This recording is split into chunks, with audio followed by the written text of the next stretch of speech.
नकली और असली में बहुत फर्क होता है।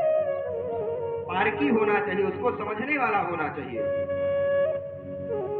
अनजान व्यक्ति के लिए कांच भी हीरा जैसा दिखेगा, लेकिन कोई पारखी व्यक्ति जब उस कांच को उठाएगा तो 1 सेकंड में बोल देंगे तो कांच है। तो मनुष्य शरीर पाना श्रेष्ठ नहीं है, मनुष्य बन जाना श्रेष्ठ है। तो मनुष्य के लक्षण क्या है? किसको मनुष्य कहेंगे? जिस व्यक्ति के अंदर सत्य असत्य विवेचनीय बुद्धि, जो व्यक्ति मनुष्य शरीर पाकर के क्या सही है क्या गलत इसका निर्णय ले पा रहा है, वो तो मनुष्य है। और जो इसका निर्णय नहीं ले पा रहा, वो तो मनुष्य में पशु है। संसुतः पुरुषः पशु। सुखदेव महाप्रभु राजा परीक्षित से कल आप लोगों को विस्तार से सुनाऊंगा। संस्तुतः पुरुषः पशु, कहते हैं वह मनुष्य संस्था अर्थात बराबर किसके? पशु के। कौन? जो अपनी बुद्धि में सत्य असत्य का विवेक नहीं लगा पा रहा। ये मनुष्य शरीर दुर्लभ है, लेकिन मनुष्य शरीर कब दुर्लभ है, कब मनुष्य मनुष्य है? जब उसके जीवन में मनुष्यता आ जाए। मनुष्य ही एकमात्र ऐसा प्राणी है जिसको ये पता है ये मेरी माँ है, ये मेरी बहन है, ये मेरी पत्नी है, तीनों से एक जैसा व्यवहार मैं नहीं कर सकता। क्या पशुओं में यह विवेक है? वो सबके साथ वही व्यवहार कर लेता है। क्यों? क्योंकि उसमें वह विवेक नहीं है, इसलिए वो पशु है। लेकिन जिस मनुष्य में यह विवेक नहीं है, वह मनुष्य भी मनुष्य होकर के पशु है। और इतना ही नहीं, शंकराचार्य जी तो 4 लाइन बहुत सुंदर लिख दिए कि जो मनुष्य शरीर पाया और केवल असुरों के जैसे वृत्ति बना करके रहा, तो उसने केवल अपनी मां को उदर में पीड़ा प्रदान किया, इससे ज्यादा कुछ नहीं। शंकराचार्य जी का एक बहुत पवित्र ग्रंथ है शंकर महाभाष्य। शंकराचार्य जी आदि गुरु शंकर का एक ग्रंथ है शंकर महाभाष्य। उसमें वर्णन करते हैं जगत गुरु शंकराचार्य भगवान कि जो जीव मनुष्य शरीर पाकर के भगवान का भजन नहीं करता, तो पुनरिपि जननम पुनरपि मरणम पुनरपि जननी जठरे शयनम इह संसारे खलु दुष्पारे पाहि मुरारे भज गोविंदम मूढ़मति।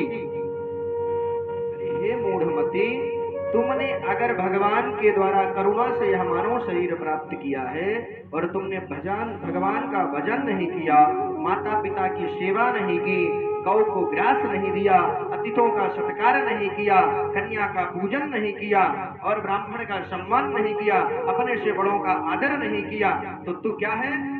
केवल अपनी माता को 9 महीने पेट में रह करके पीड़ा प्रदान किया है, बाकी कुछ नहीं। ये मैं नहीं कह रहा, आज गुरु शंकर कह रहे हैं। वह बालक, उनकी बातों को हम प्रमाण क्यों मारे? क्योंकि उनके अंदर वो तेज था। कौन सा 9 वर्ष का बालक होगा कि कर्नाटक से लेकर के नेपाल तक पहुंच जाएगा पैदल? कौन सा बालक होगा कि 9 वर्ष की अवस्था में कर्नाटक से पैदल चला वह बालक और जाकर के नेपाल तक धर्म की स्थापना की? जिस समय आदि गुरु शंकराचार्य जी भगवान का जन्म हुआ, हमारे यहाँ बौद्धों की संख्या बहुत स्पीड से बढ़ रही थी, सब बौद्धिस्ट हो रहे थे। तब शंकराचार्य जी ने पद यात्रा निकाली और जाकर तमिलनाडु से रामेश्वरम से लेकर के और नेपाल तक धर्म की स्थापना की। क्षेत्र क्षेत्र पे 52 शक्ति पीठों की स्थापना की, ज्योतिर्लिंगों की स्थापना की। इसलिए हमारे आपके धर्म को सुरक्षित रखने के लिए। अच्छा, आजकल के बच्चे बहुत पढ़े लिखे हो गए साहब, वो कहते हैं धर्म हमको रोटी खिलाने नहीं आएगा। लेकिन मैं कहूंगा भूखा सो लेना, लेकिन धर्म की रक्षा करना, क्योंकि धर्म की रक्षा तुम करोगे तो धर्मो रक्षति रक्षितः, धर्म तुम्हारी रक्षा करेगा। कैसे करेगा? अगर तुम धर्म की रक्षा करोगे तो तुम्हारे घर में आसपास का लोग धर्मवान होगा, जब धर्मवान होगा तो तुम्हारी बहन बेटी सुरक्षित होगी। अच्छा, रोटी जरूरी कि हमारी बहन बेटी की सुरक्षा जरूरी? स्वाभाविक है, एक टाइम रोटी नहीं खाएंगे चलेगा? तो यह मानव का परम धर्म है कि अपने धर्म के लिए मर जाना श्रेष्ठ है। स्वधर्म धर्मो निधने श्रेया पर धर्मो भयावह। गीता में अर्जुन से भगवान कहते हैं, अर्जुन अपने धर्म की रक्षा के लिए मर जाना ही श्रेष्ठ है, डर करके दूसरे धर्म को स्वीकार करने से अच्छा है। अगर आपको डर करके दूसरे का धर्म को स्वीकार करना पड़े, उससे अच्छा है कि अपने धर्म के लिए मर जाओ। सिखों के गुरु गोविंद सिंह जी, उन्होंने अपने धर्म को नहीं बदला और अपनी आंखों के सामने अपने शहजादों को चुनवा दिया। मुगलों ने चुनवा दिया, लेकिन उन्होंने अपने धर्म का परिवर्तन नहीं किया। उनके बेटे तो मर गए, लेकिन मर करके भी नाम अमर कर गए। हमारे आपके पूर्वजों को कौन याद करता है? लेकिन आज हम व्यासपीठ से उनको याद करते हैं। क्यों? क्योंकि वो मर के भी अमर हो गए। देखो, मरना तो सबको है, ऐसा नहीं हम कितना भी प्रयत्न कर लें, चाहे जितना धर्म बदल लें, चाहे जो कुछ कर लें, लेकिन मरना तो पड़ेगा साहब। कि मृत्यु ही एकमात्र सत्य है संसार में। लेकिन हमारी आपकी विडंबना कि हम लोग उस सत्य को स्वीकार करने को तैयार नहीं है। हम सब कुछ मानने को तैयार हैं साहब, लेकिन मृत्यु मानने को तैयार नहीं। कोई मरना नहीं चाहता। 70 साल का डोकरा भी वैसे तो कहेगा, गुरु बाबा बताओ कब मेरी मृत्यु होगी, लेकिन बीमार होगा तो सबसे पहले हॉस्पिटल सोचेगा मैं यही पहुंचूं। विचार कीजिए, कहने करनी और कथनी में बहुत अंतर है। तो प्रथम दुर्लभ है मनुष्य का शरीर पाकर के मनुष्य बन जाना। दूसरा दुर्लभ क्या है? मुमुक्षा, अर्थात ईश्वर को जानने की इच्छा और अपने आप को मुक्त करने की इच्छा, ज्ञान प्राप्त करने की इच्छा, ये भी दुर्लभ है। सबके अंदर भगवान को पाने की लालसा नहीं होती। किसी को गाड़ी की, किसी की मोटर की, किसी के बच्चे को, किसी को बीवी की। इसकी चाहत हो जाती है।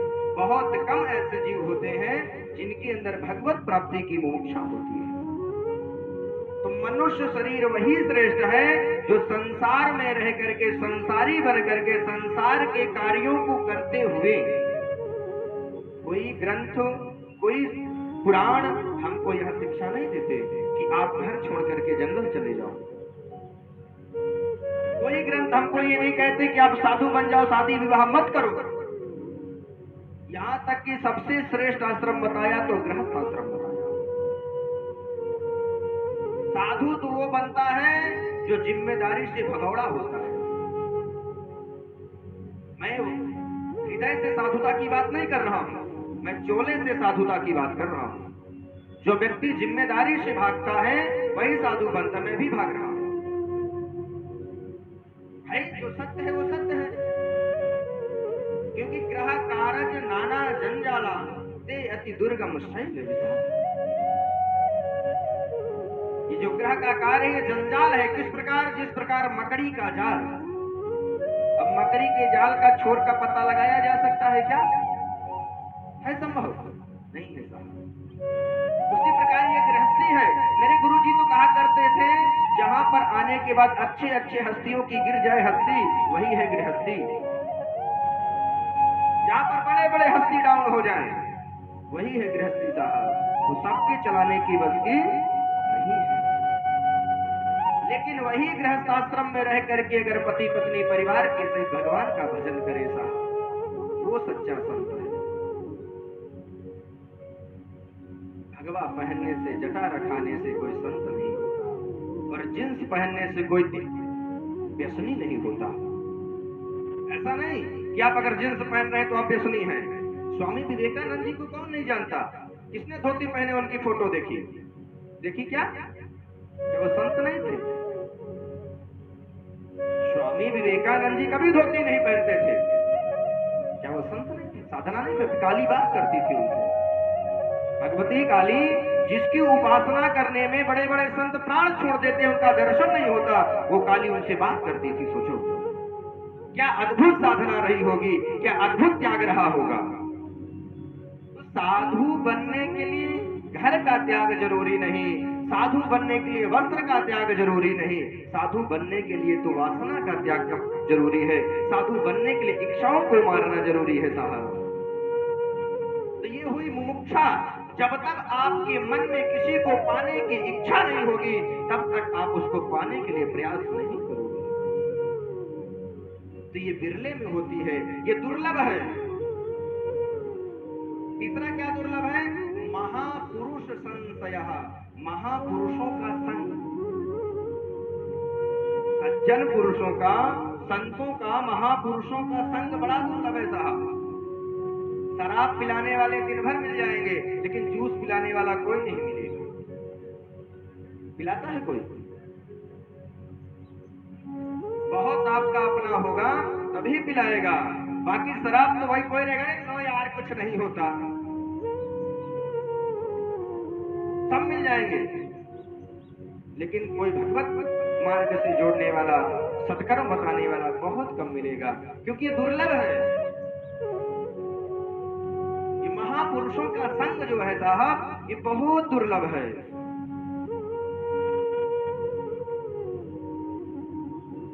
भगवान व्यास जी लिखते हैं, बड़े भाग को जानिए जब मिलन को आवे संत। क्यों? क्योंकि संतन को मिलन करे सब कष्टन को अंत। अच्छा, आजकल के संतों की बात नहीं करता मैं, अभी कहेंगे महाराज इतनी देर से संत की बुराई कर रहे हैं। खुद एक संत है, दुख होता है, पीड़ा होती है, ये मेरे हृदय की पीड़ा बोले, मैं नहीं बोल रहा हूं, ये देख करके समाज किसी मेरे हृदय की पीड़ा बोल रही है। जो समाज की स्थिति है साहब, उसको देख करके हृदय की पीड़ा है। माला एक नहीं जपना, भजन एक नहीं करना, आशीर्वाद दोनों हाथ से देना।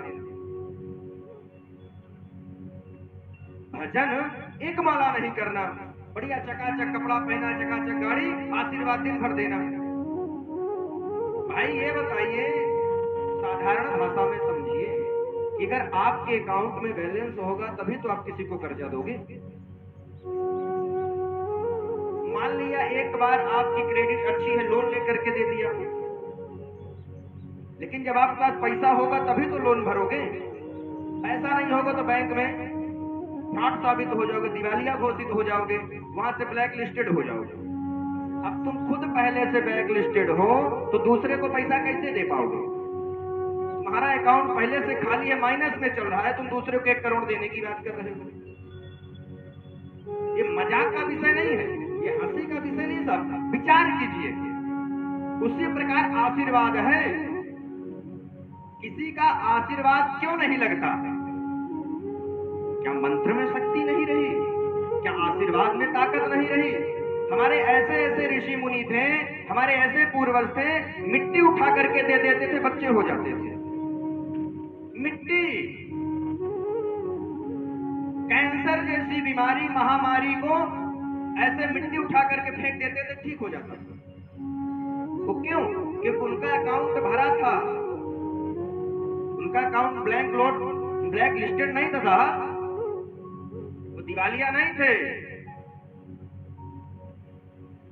लेकिन आज की व्यवस्था, अच्छा श्रोता भी इतने बड़े होशियार हो गए, उनको वही साधु अच्छा लगता है जो फॉर्च्यूनर से चलता है। पैदल वाला तो साधु नहीं, भिखारी है। हाँ, पैदल वाला साधु नहीं, उनकी नजर में तो भिखारी है। उनको ये नहीं पता कि पैदल वाला एक माला करता होगा, चाहे डर से करता हो कि रोटी मिल जाए, लेकिन वो फॉर्च्यूनर वाला नहीं करता कि उसके पास सब कुछ है, टाइम ही नहीं है। जो व्यक्ति 3 बजे रात तक पब्लिक से मिलेगा तो कैसे 4 बजे उठ के भजन करेगा?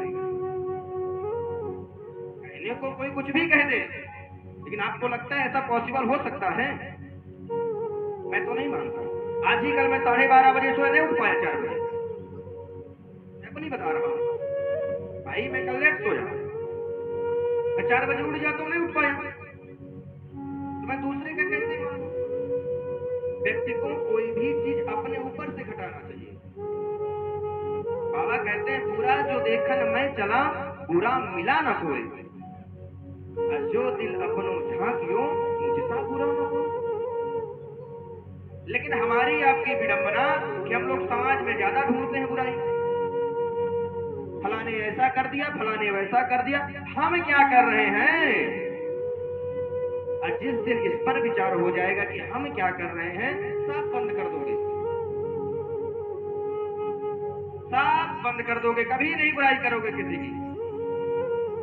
तो व्यक्ति को इस पर विचार होना चाहिए। तो आपका गांव का मैं क्या सराहना करूं, भाग्यशाली हो, आपके पूर्वज बहुत अच्छे थे। आप तो उतने अच्छे नहीं हो, क्योंकि आप लोग अपने बच्चों को संस्कार नहीं दे पा रहे हो। क्योंकि यहाँ मुझे ऐसा पता चल रहा है कि बोतल चलती है खूब। आते आते 1 साल बीत गया ना, तो सूचना मिल गई।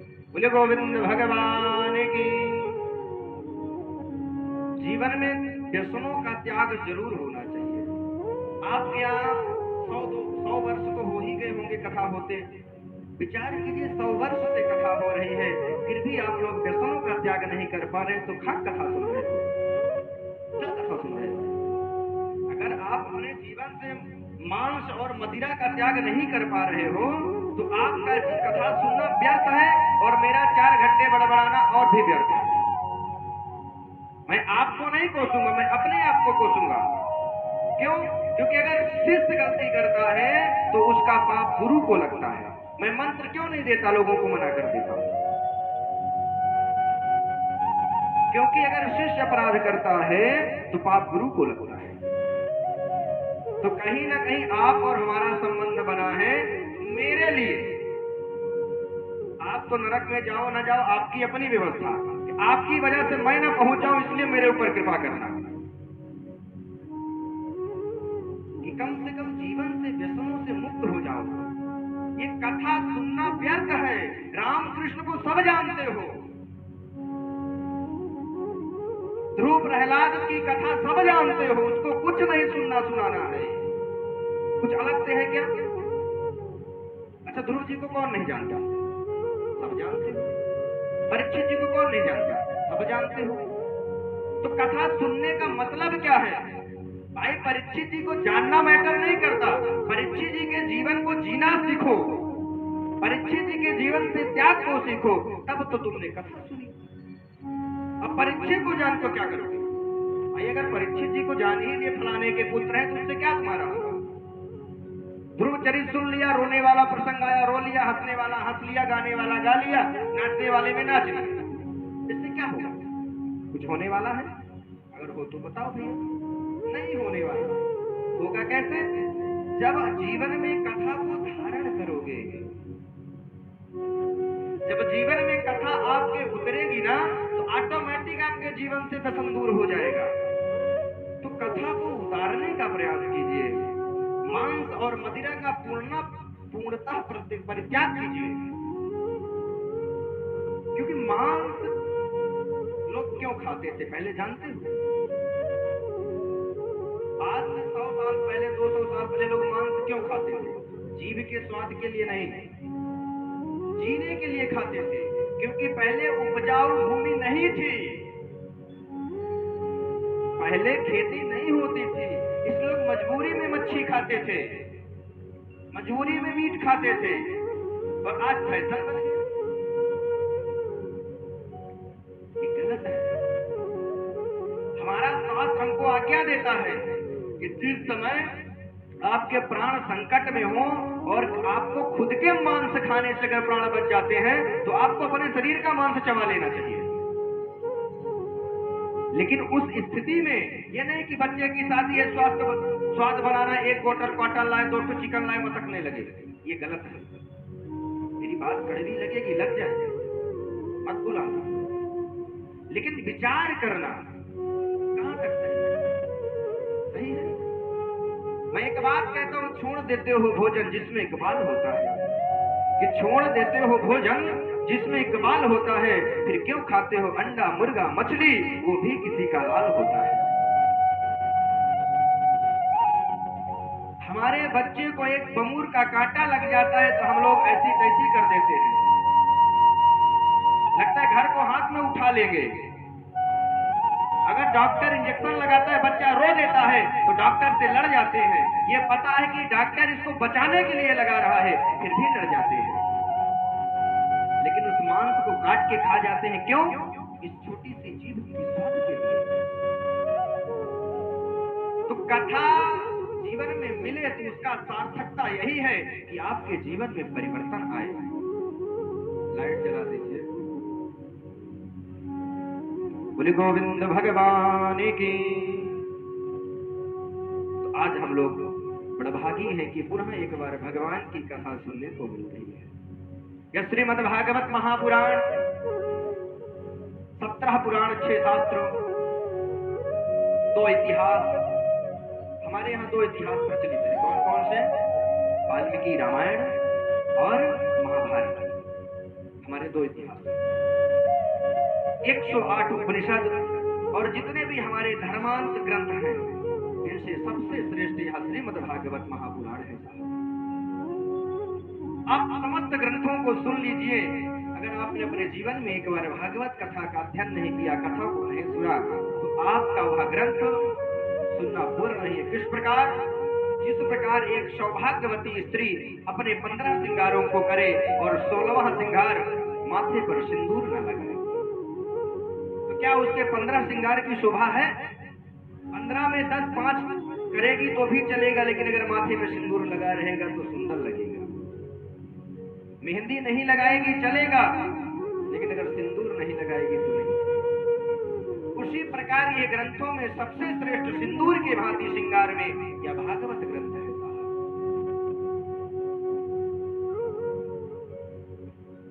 यस्य श्रवण मात्रेण हरि चित्तम समाश्रयेत्। इसके सुनने मात्र से हमारे हृदय में भगवान की प्रति भक्ति उत्पन्न होती है।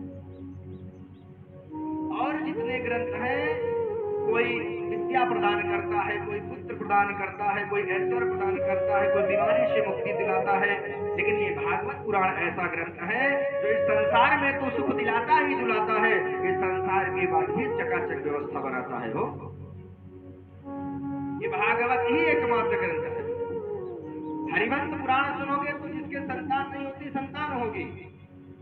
शिव पुराण सुनोगे तो आपको विद्या विवेक तेज होगा, मृत्यु से भय मिटेगा। लेकिन ये भागवत पुराण सुनोगे तो मृत्यु का भय भी दूर होगा। इस लोक में तो चकाचक व्यवस्था होगी, उस लोक में भी चकाचक होगी। ऐसा यह श्रेष्ठ श्रीमद् भागवत महापुराण पावन ग्रंथ को श्रवण करने के लिए हम लोग उपस्थित हुए। यह भागवत की कथा आसानी से नहीं प्राप्त होती।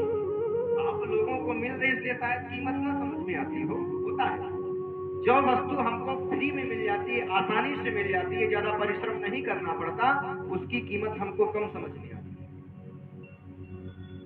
ये भागवत कथा इतना दुर्लभ है कि देवताओं को नहीं मिली। भाग्योदयेन बहुजन्म समर्जितेन सत्संगमं च लभते पुरुषो यदा वै। जब जीव की जन्म जन्मांतर के पुण्यों का उदय होता है, जन्मांतरे भवेत पुण्यम तदा भागवतम लभेत। जब जीव के जन्म जन्मांतर के पुण्यों का उदय होता है, तब जाकर के यह भगवान की दिव्य कथा श्रवण करने को मिलती है। यह भगवान की कथा इतना आसानी से नहीं मिलती। कथा ना तो धन साध्य है, न तो बल साध्य है। कथा तो एकमात्र कृपा साध्य है। साहब, जिसके जीवन में उस परमात्मा की कृपा होती है वही कथा सुनाता है, और जिसके जीवन में उस परमात्मा की कृपा होती है वही कथा सुनता है। कथा सुनाना भी सबके जीवन में नहीं मिलता। पढ़ लेगा कथा को, उसको ज्ञान हो जाएगा, लेकिन जब तक जीवन में उस परमात्मा की कृपा नहीं होगी तब तक उसको सुनाने का भी सौभाग्य नहीं मिलेगा, क्योंकि वाणी ही वैसी नहीं हो पाएगी। बहुत सारे लोगों को आपने देखा होगा, बहुत योग्य होते हैं, लेकिन वो अपनी बात को सामने वाले तक नहीं पहुंचा पाते। क्यों? क्योंकि उनके अंदर योग्यता तो है, उन्होंने मेहनत तो किया, लेकिन उस परमात्मा की कृपा से वंचित हो गए।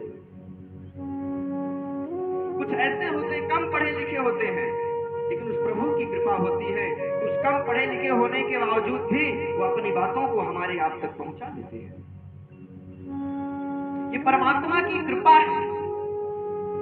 तो कृपा धन से नहीं मिलती, कथा धन से नहीं मिलती, कथा कथा बल से नहीं मिलती, कथा ना तो जन से मिलती है, कथा मिलती है तो केवल प्रभु की कृपा से मिलती है, मन से मिलती है, प्रेम से मिलती है।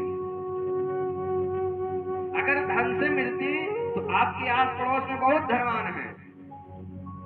हमारे यजमान जी से बड़े आदमी गांव में बहुत होंगे, क्या सब कथा सुन रहे हैं?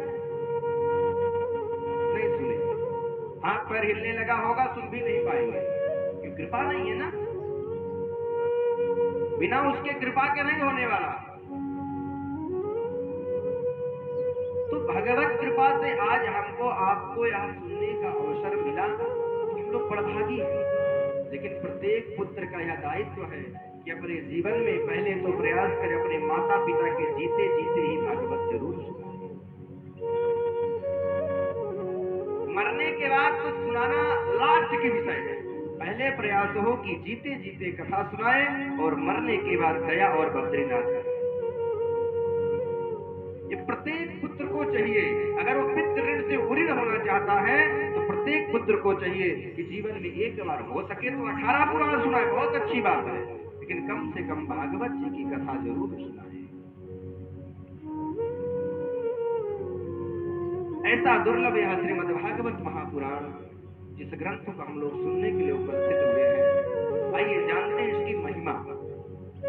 पहले 6 अध्यायों में स्कंद पुराण के अंतर्गत इसकी महिमा को गाया गया है। अच्छा, महिमा क्यों सुनना चाहिए? जब तक हम उस व्यक्ति वस्तु को जानेंगे नहीं तब तक उसके प्रति हमारा प्रेम नहीं होगा, इसलिए हमको महिमा को सुनना चाहिए। किस प्रकार? जब तक इस माइक की महिमा हमको नहीं पता होगी, इसका उपयोग क्या है, हमारे लिए कूड़ा है। जब हम इसकी महिमा को समझेंगे तब हम इसका उपयोग करेंगे। उसी प्रकार भगवान की कथा, जब तक हम इसकी महिमा को नहीं समझेंगे तब तक इसके प्रति हमारा प्रेम होने वाला नहीं है। तो इन 6 अध्यायों में हम भगवान की कथा की महिमा को सुनेंगे। ये भागवत कथा सुनने से क्या होता है, भागवत कथा सुनने वालों का क्या कल्याण हुआ, उनके जीवन में क्या क्या घटना सुनी, किसने कैसे सुनी, इसकी संपूर्ण परंपरा इन 6 अध्यायों में श्रवण करेंगे। भागवत में 4 अक्षर हैं, भा, ग, व और ता। पहले इनका अर्थ समझें। भा का अर्थ है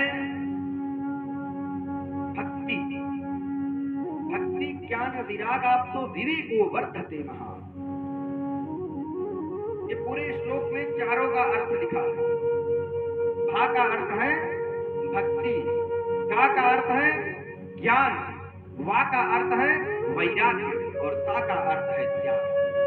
लेकिन सीढ़ी है, जब आपके जीवन में भक्ति आएगी तब आपके जीवन में ज्ञान होगा, क्योंकि जब भक्ति आएगी तो इच्छा होगी, जब इच्छा होगी तो सुनोगे पढ़ोगे।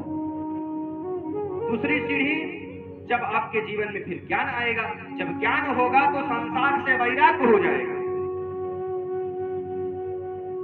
और जब संसार से वैराग्य होने लगेगा तो ऑटोमेटिक वस्तु और व्यक्ति का त्याग कर दोगे। जब वैराग्य हो जाएगा तो ऑटोमेटिक छोड़ दोगे, कुछ करना नहीं पड़ेगा। तो पहली सीढ़ी को पकड़ लेना है, केवल भक्ति को पकड़ लेना है, तीनों ऑटोमेटिक मिल जाएंगे। किस प्रकार? अगर हमारा सामर्थ्य भगवान तक पहुंचने का नहीं है तो भगवान के सच्चे संत के चरणों को पकड़ लें। किस प्रकार?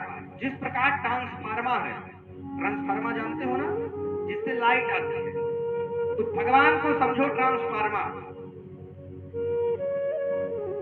और संत को समझो तार और अपने को समझो बल्ब। ये पता है कि ट्रांसफार्मर में लाइट है और ये पता है कि लाइट बल्ब को मिलेगी तो बल्ब जलेगा, लेकिन क्या बल्ब को जाकर के ट्रांसफार्मर में छुआया जा सकता है? ब्लास्ट हो जाएगा। लेकिन वही तार के माध्यम से, होल्डर के माध्यम से, करंट के माध्यम से बल्ब जलेगा और प्रकाश देगा। तो जो बीच वाली कड़ी है वो गुरु है, वो संत है, और हम आप क्या हैं? बल्ब हैं। हम आप प्रकाशित तभी होंगे जब हम अपने जीवन में वो बीच वाली कड़ी को जोड़ेंगे। किसी संत ने बड़ा सुंदर कहा, जरा तारों से तारे मिलाकर तो देख। किसी ने कहा, जरा तारों से तारे मिलाकर तो देख, वो बंधा हुआ खिंचा हुआ चला आएगा। वह परमात्मा। तारों से तारे मिलाने का अर्थात अपना संबंध उसके संबंध में बनाने के लिए बीच वाला जो है मेडिटेटर। भाई जज तक आपको अपनी बात पहुंचाना है तो हमारे अंदर सामर्थ्य क्या जज से बात कर पाए? अच्छे वकील का चयन करना पड़ेगा ना। तो उसी प्रकार परमात्मा रूपी जज तक बात पहुंचाना है तो संत रूपी वकील के चरणों को, गुरु रूपी वकील के चरणों को पकड़ना पड़ेगा। ये भागवत कथा हमको यही सुनाएगी, उसी की महिमा 6 अध्यायों में गाई गई। पहले अध्याय के पहले श्लोक में ग्रंथ के नायक का वर्णन किया गया। नायक का मतलब समझते हो? मतलब मालिक, इस ग्रंथ का मालिक। तो पहले श्लोक में मालिक का 3 वर्णन बताया। 3 चरण में, पहले चरण में बताया कि ग्रंथ का मालिक दिखता कैसा है। दूसरे चरण में बताया कि वो करता क्या है, और तीसरे में बताया उसका स्वभाव क्या है।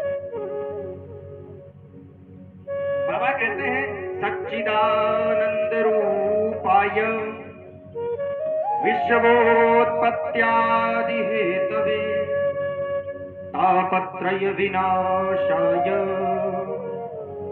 श्री कृष्णाय वयं नुमः। वो परमात्मा कैसा दिखता है?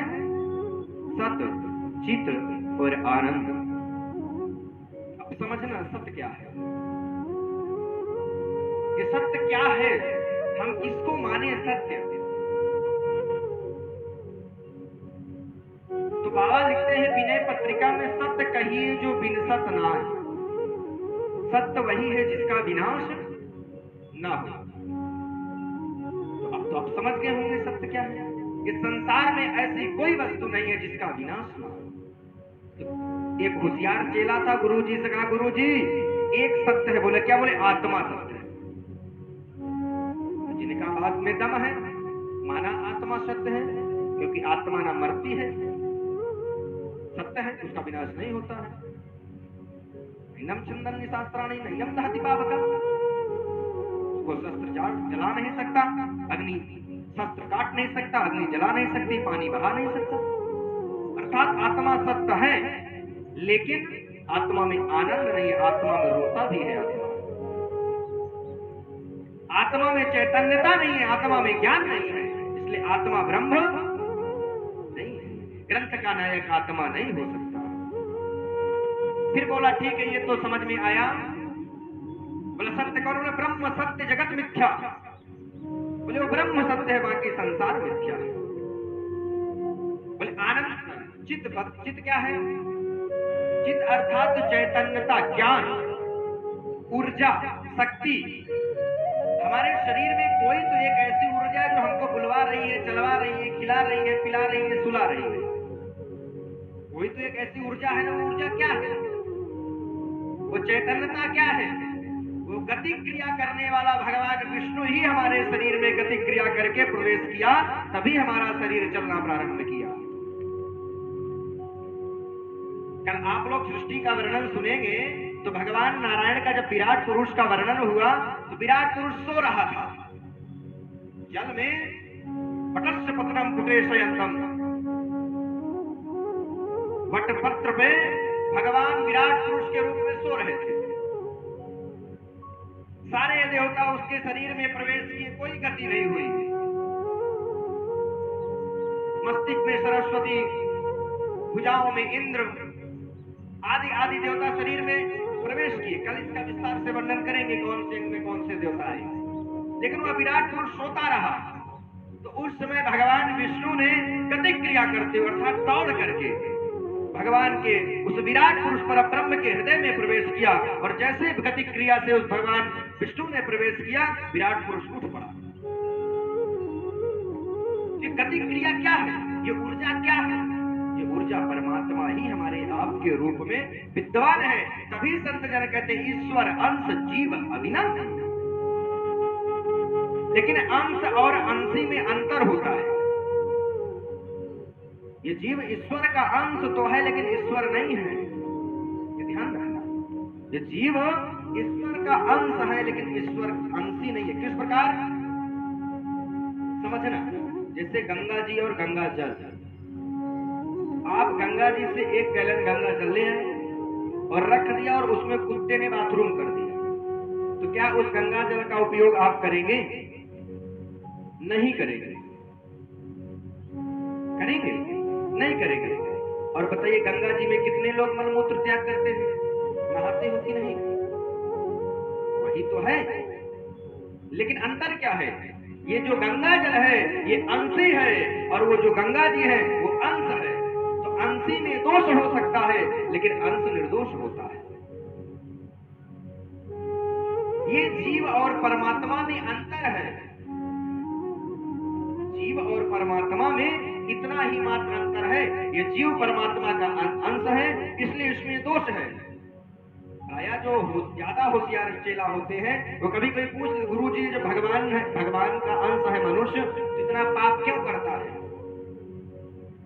क्यों करता है? क्योंकि भगवान नहीं है, उसका अंश है, तो अंश में दोष होता है और अंशी में दोष नहीं होता। तो ये आपके शरीर में परमात्मा अंश रूप में गति क्रिया करके आपको चलायमान करता है। तीसरा चरण भगवान कहते हैं कि भगवान कैसे आनंद स्वरूप। आनंद क्या है? बोले जो घट घट करत अनंदरा ताको नाम सच्चिदानंदा। वो परमात्मा ही जगत को प्रकाशित कर, जगत प्रकाश प्रकाशत राम। भगवान राम ही, अच्छा विष्णु को राम मत समझ लेना, प्रायः हम लोग विष्णु को ही राम समझ लेते हैं, लेकिन उत्तरकांड में बाबा स्पष्ट लिखते हैं, पढ़िएगा रामचरितमानस, कोटि विष्णु समपालन करता। भगवान राम में, उस ब्रह्म में 1 करोड़ विष्णु के बराबर पालन करने की शक्ति है। तो राम पूर्ण ब्रह्म है और विष्णु अंशी ब्रह्म है। विष्णु भगवान जो है उस ब्रह्म के अंश है, उस ब्रह्म के अवतार है, लेकिन राम और कृष्ण ब्रह्म है। वो आदि पुरुष साक्षात नारायण जो ज्योति रूप में है, जो ज्ञान रूप में है, प्रकाश रूप में है, क्रिया रूप में है, वही राम और कृष्ण बन करके भक्तों के मान को बढ़ाने के लिए आया है। ये ज्ञान मत रखना, ये भेद मत करना कि राम अलग है कृष्ण अलग है, लेकिन राम और विष्णु अलग है। तो राम जी की महिमा का वर्णन करते हुए कहते हैं राम जी में तो 1 करोड़ ब्रह्मा के बराबर सृष्टि करने का सामर्थ्य है, 1 करोड़ रुद्र के बराबर सृष्टि का संहार करने का सामर्थ्य है। राम और कृष्ण ये पावर है। तो भगवान आनंद स्वरूप है। आनंद को समझिएगा। आनंद क्या है? आनंद उस प्रकार है जिस प्रकार गूंगे को गुड़ खिला करके पूछना कि गुड़ का स्वाद कैसा है। अरे गूंगा गुड़ खाए और आप उससे पूछे बाबू बताओ गुड़ का स्वाद कैसा है, तो क्या बता पाएगा? क्या इसका मतलब कि गुड़ में स्वाद नहीं है, गुड़ में मिठास नहीं है? ये निश्चित है कि गुड़ में मिठास है, इसमें तनिक भी संशय नहीं है कि गुड़ में मिठास नहीं है। ये निश्चित है कि गुड़ में मिठास है, लेकिन वह गूंगा होने के कारण बता नहीं पा रहा है। तो दोष गुड़ का है कि गूंगे का है? गूंगे का है। उसी प्रकार भगवान की भक्ति है, उसी प्रकार परमात्मा तो आनंद का स्वरूप है। लेकिन हम आप क्या कहते हैं? भगवान हमारे जीवन में इतना दुख दे दिया, हे भगवान मेरे बच्चे को ये कर दिया। भगवान कुछ नहीं करता। भाई आप पुस्तकालय में जाएंगे तो आपको पुस्तक मिलेगी, आप भोजनालय में जाएंगे तो भोजन मिलेगा।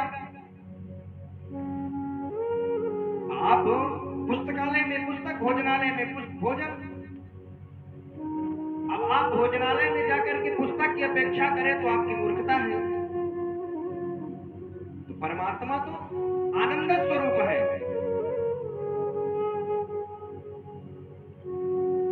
आप गाते हैं नंदगर आनंद भयो, भगवान तो आनंद स्वरूप है ना।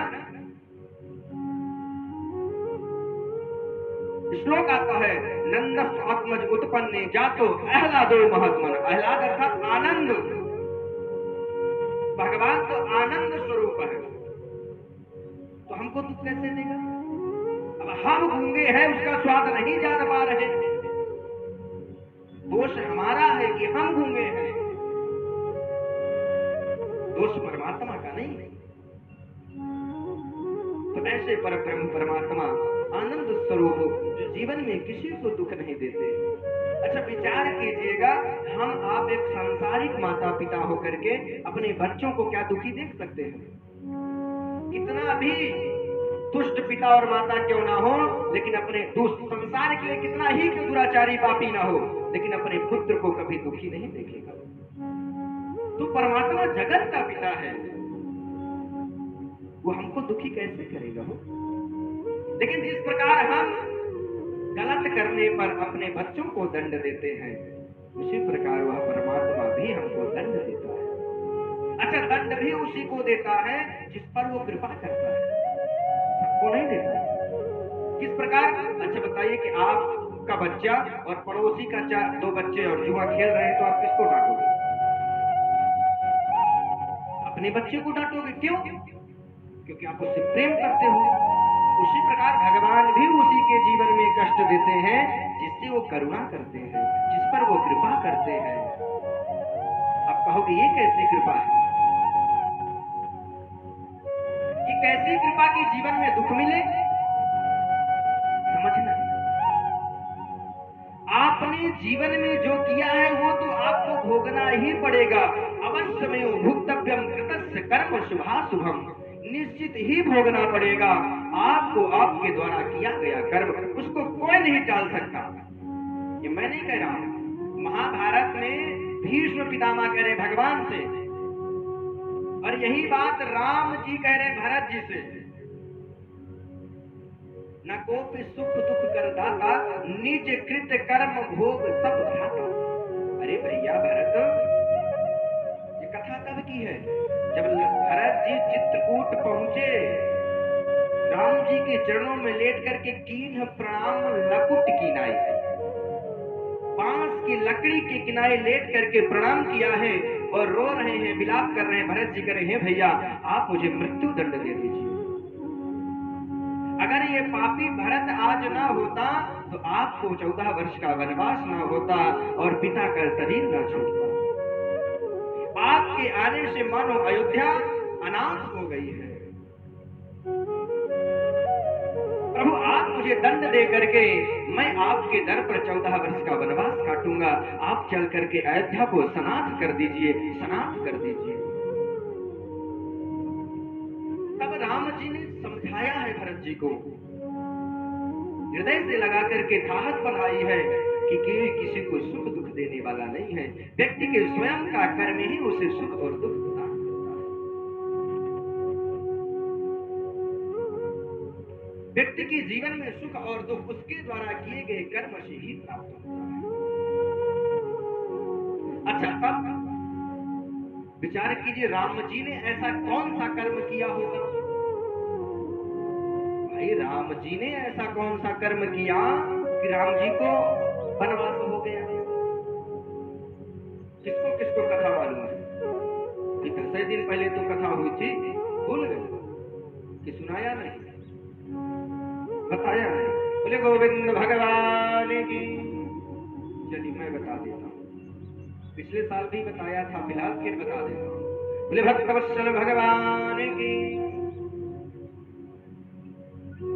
एक बार नारद जी ने काम को जीत लिया, रूपरेखा वहां से बनी।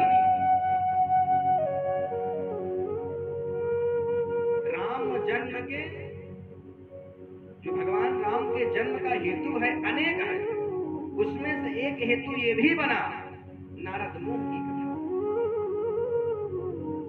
समय ज्यादा हो रहा है क्या? चल लेंगे? बोले गोविंद भगवान की। राम को सुनाने के बहुत प्रेमी है। तो राम जन्म के अनेक हेतु हैं, उसमें से एक हेतु ये भी बना नारद जी ने काम को जीत लिया। 12,000 वर्ष तक तपस्या की, काम ने अपने रस रूप गंध स्पर्श 5 बाणों को चलाया, लेकिन नारद जी पे प्रभाव नहीं पड़ा। अब नारद जी ने काम को जीता और जीत करके अब तो कामारी बन गए। कामारी अर्थात काम का दमन करने वाला, अरि मतलब मारने वाला। जैसे भगवान का एक नाम पड़ा मुरारी, मुर नामक दैत्य का मारने के कारण भगवान का नाम पड़ा मुरारी, उसी प्रकार नारद का नाम पड़ा कामारी। अगर कोई पूछ ले कामारी किसका नाम है, तो याद रखना नारद जी का एक नाम है कामारी, क्योंकि उन्होंने काम पर विजय प्राप्त की। तो नारद जी ने जब काम पर विजय प्राप्त की, तो नारद जी ने सोचा अब मैं भी एक ही पहले काम पर विजय प्राप्त की, तो भगवान शंकर, सोचा मैं भी शंकर के बराबर हो गया, चलते शंकर से मिल करके आते हैं। और नारद जी आज भूत भावन भोलेनाथ के पास पहुंच गए। अब भगवान भोलेनाथ राम जी के भजन में लगे हुए थे। जब राम जी का भजन कर रहे थे तो नारद जी गए। अब जैसे नारद जी को देखा शंकर जी समझ गए, अंतर्यामी है कि आज तो नारद डिस्टर्ब लग रहा है, बाबा पागल हो गया। जब समझ गए कि बाबा पागल हो गया, तो भगवान शंकर जी ने बैठा करके पूछा, बाबा बड़ी कृपा की आज आप हमारे दरबार में आए, आप जैसे संतों का प्रादुर्भाव हुआ, हमारा गृहस्थ आश्रम धन्य हो गया। नारद जी ने कहा हाँ हमने कृपा की आप, क्योंकि आज तो अहंकार है ना, काम पर जीत विजय प्राप्त कर ली। भगवान शंकर ने कहा स्वामी क्या बात है, कैसे आना होगा, ऐसा लग रहा है आपके मन में कुछ चलता है। नारद जी ने कहा शंकर जी अभी तक आप अकेले थे कामारी, मैंने भी काम पर विजय प्राप्त कर लिया, आपके बराबर हो गया। भगवान शंकर ने प्रणाम किया, बहुत अच्छा किया बाबा, आप तो हमसे श्रेष्ठ है, आप संत है, मैं तो गृहस्थी फंसा हुए बीवी बच्चों में, आप तो संत है, आप श्रेष्ठ है, लेकिन आपसे निवेदन करो एक काम करना। बोले क्या? बोले भूल करके भगवान नारायण से मत कह देना। पहले तो किसी से मत कहना, मुझसे कहे तो कहे, किसी से मत कहना, लेकिन नारायण से तो जरूर मत कहना। नारद जी ने कहा ठीक है मुझे क्या कहना किसी से, अपने नाम तो चलेगा। इतना कह करके नारद जी चले गए। अब नारद जी ने सोचा कि शंकर जी को मुझसे ईर्ष्या हो गई, अभी तक उनका समाज में अकेले नाम था, ऐश्वर्य था कि मैं कामारी, अब मैं उनका प्रतिद्वंदी हो गया तो उनको ईर्ष्या हो गई। चलता हूं ब्रह्मा से बता। पहुंच गए ब्रह्मा जी के पास, ब्रह्मा जी भी समझ गए, यही बात ब्रह्मा जी को बताया। ब्रह्मा जी ने भी समझाया कि मुझसे कहे तो कहे, लेकिन भगवान नारायण से मत कहना। नारद जी ने कहा अरे बाबा मुझको क्या पड़ी है पिताजी, मैं किसी से क्यों कहूं। तब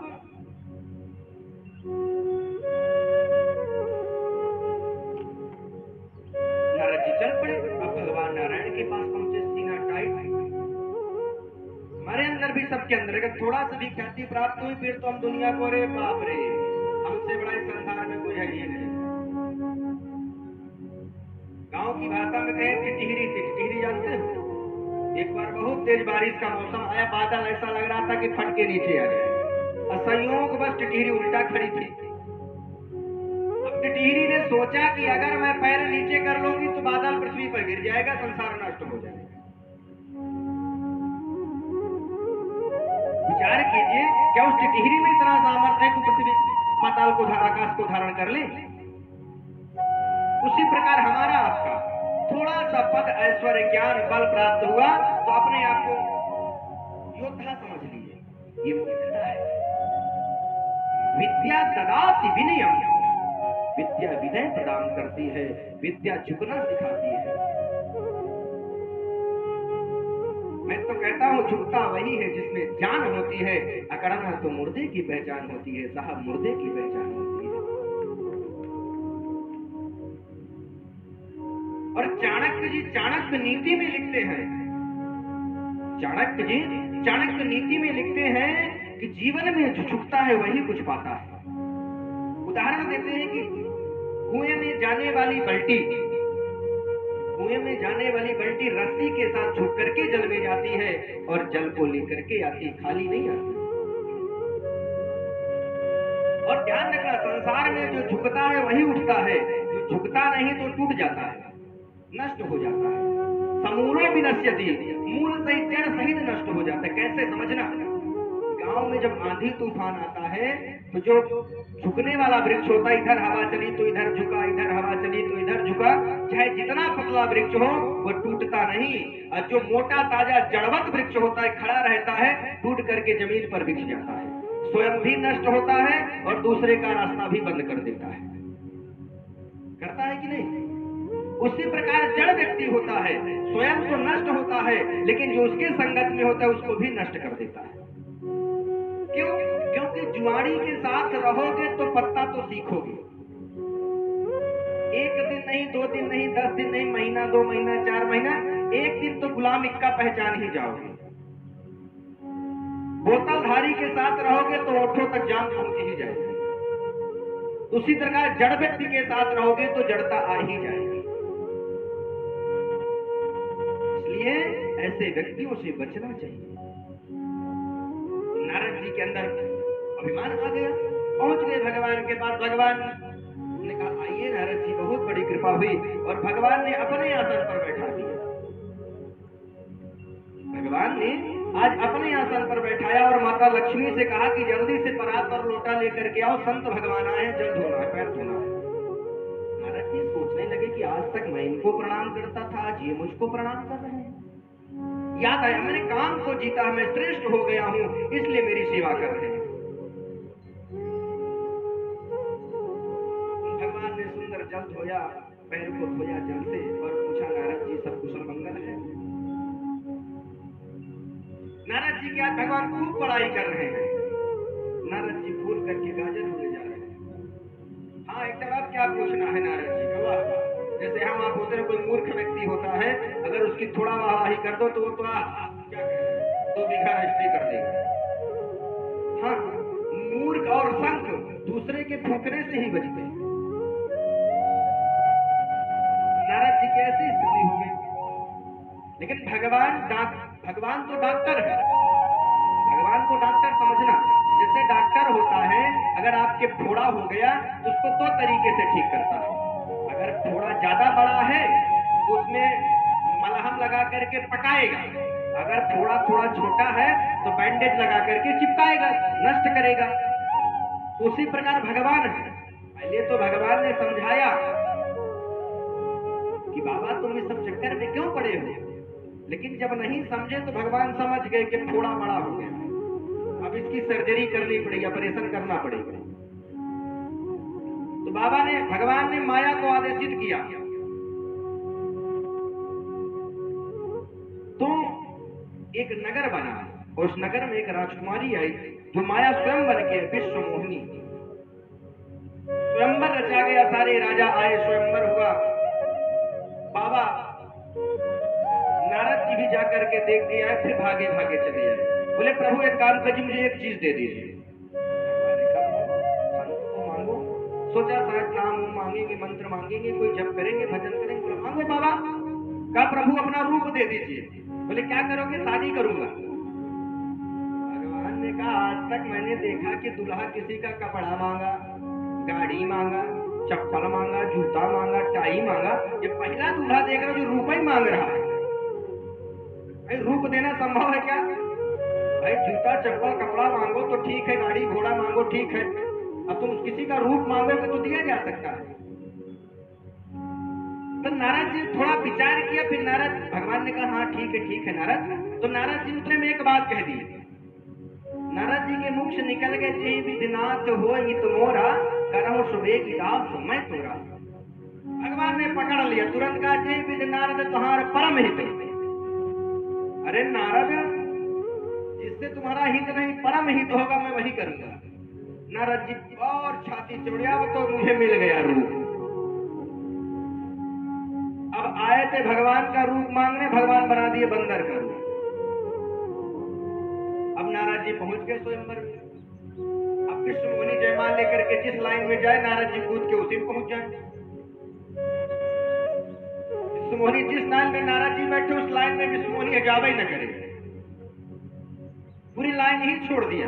भाई इतनी बड़ी राजकुमारी तुम्हारी बंदर से शादी करेगी। उसको अपमान लगने लगा कि बताओ मेरी इतनी बड़ी बेइज्जती की बंदर आया है, मैं इस योग्य हूं कि बंदर से मुझे वरण करना पड़ेगा।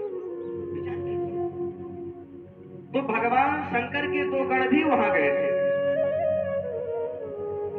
उनसे नारद जी ने पूछा मैं गड़बड़ दिख रहा हूं क्या? नहीं नहीं महाराज, बहुत सुंदर दिख रहे हैं आपके दांत तो और बहुत सुंदर है, सुंदर के बड़े बड़े दांत। नारद जी इधर से दिखाएगा बहुत सुंदर दिख रहा है। ऐसा चलता ही रहा कि उतने में भगवान नारायण आए और विष्णुमोहनी ने नारायण के गले में वरमाला डाली। भगवान विष्णुमोहनी को लेकर अंतर ध्यान हो गए। जब अंतर ध्यान हुए तो वहीं पर जल भरा हुआ।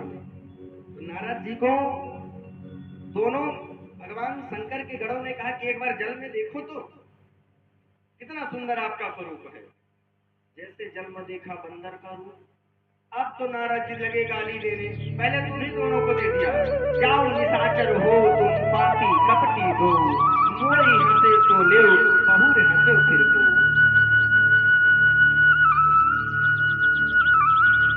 कहा कि निशाचर हो जाओ, मुझ पर हंस रहे हो ना, जाओ निशाचर हो जाओ, अब फिर मजा लेना कभी किसी पर हंस कर, फिर पाओगे प्रसाद। अब नारद जी क्रोधित हुए और विचार करने लगे, अब तो मैं आज ये तो स्वयं मर जाऊंगा या तो भगवान को मार दूंगा। ऐसा विचार करते हुए आज नारद जी भगवान के पास आए, ढूंढने लगे। भगवान ने सोचा ये क्या ढूंढेंगे, मैं ही इनके पास आ जाता हूँ। भगवान स्वयं नारद जी के सामने प्रकट हो गए। बोले संत भगवान की, ऐसा भगवान ने जयकारा लगाया।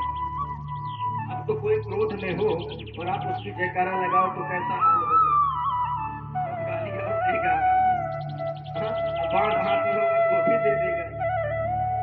तो महाराज जी बोले कि आज तो मैं आपको श्राप दूंगा, या तो मैं आपको मार दूंगा या तो मैं मर जाऊंगा।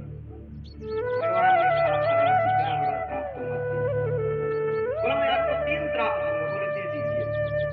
बोला मैं पहला श्राप देता हूं, जिस प्रकार आपने मुझे एक स्त्री के वियोग में रुलाया है, आपको भी एक दिन स्त्री के वियोग में रोना पड़ेगा। दूसरा श्राप दिया, बोला मैं आज मनुष्य के भांति विवाह की इच्छा लेकर के, सबसे ज्यादा विवाह की इच्छा मनुष्य को होती है। बोला मैं आज मनुष्य के भांति विवाह की इच्छा से रो रहा था, आपको भी मनुष्य रूप धारण करना पड़ेगा। तीसरा श्राप दिया, बोला आपने मुझे बंदर का शरीर दिया है, यही बंदर आपको आपकी पत्नी से मिलाने में मदद करेंगे, आप इनका सम्मान करोगे। इन 3 श्रापों के कारण भगवान को वनवास हुआ, सीता का हरण हुआ, हनुमान सुग्रीव से मिलन हुआ, रावण का वध हुआ। रामायण का एक हेतु ये भी, भगवान जन्म लेते विप्रधेनु सुरसंत लीन मनुज अवतार। भगवान इसके लिए अवतार तो लेते हैं, लेकिन सबसे बड़ा अगर हेतु बना तो नारद जी का श्राप। क्योंकि भगवान कहते मेरा वचन चला जाए, लेकिन संत अपने भक्त के मान को मैं जाने नहीं देता। भगवान ने प्रतिज्ञा ली थी कि मैं महाभारत में अस्त्र नहीं उठाऊंगा, लेकिन भीष्म पितामह की प्रतिज्ञा पूरी करने के लिए रथ के पहिए को ही चक्कर बना दिया। जिस समय कल कथा आएगी महाभारत की सुनाएंगे, तो ये भगवान का स्वभाव है। तो जीवन में भगवान तो आनंद स्वरूप है, भगवान हमको आपको आनंद ही देते हैं, लेकिन हमारा आपका जो कर्म है वो जब हम पर कृपा करते हैं तब हमारे जीवन में वो दुख देते हैं। अच्छा, सुख और दुख किस प्रकार है समझना। ये 2 छिद्र है, समझ रहे हो। एक ये घड़ा, ये जो छिद्र है ये सुख वाला है, एक ये दुख वाला है।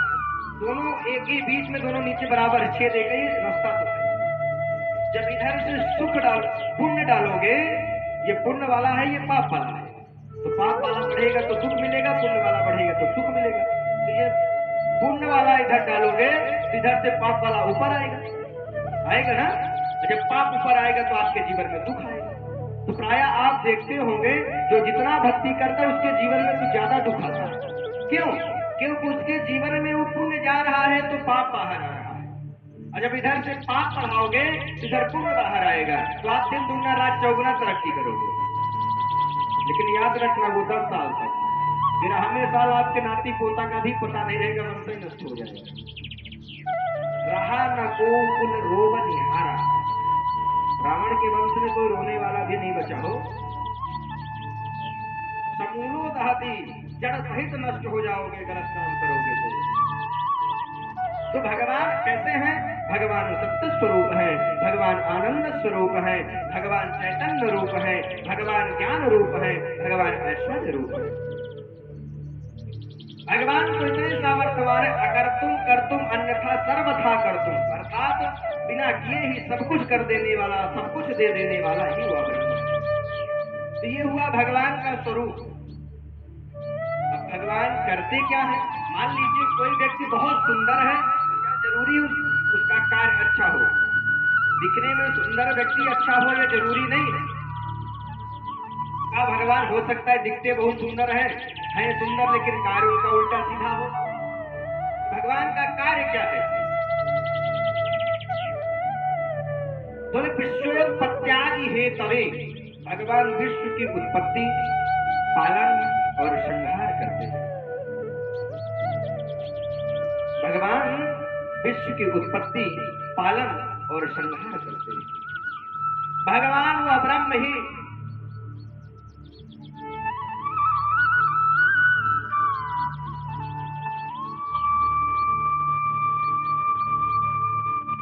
भगवान ब्रह्मा का रूप धारण करके विश्व की उत्पत्ति कर देते हैं। भगवान विष्णु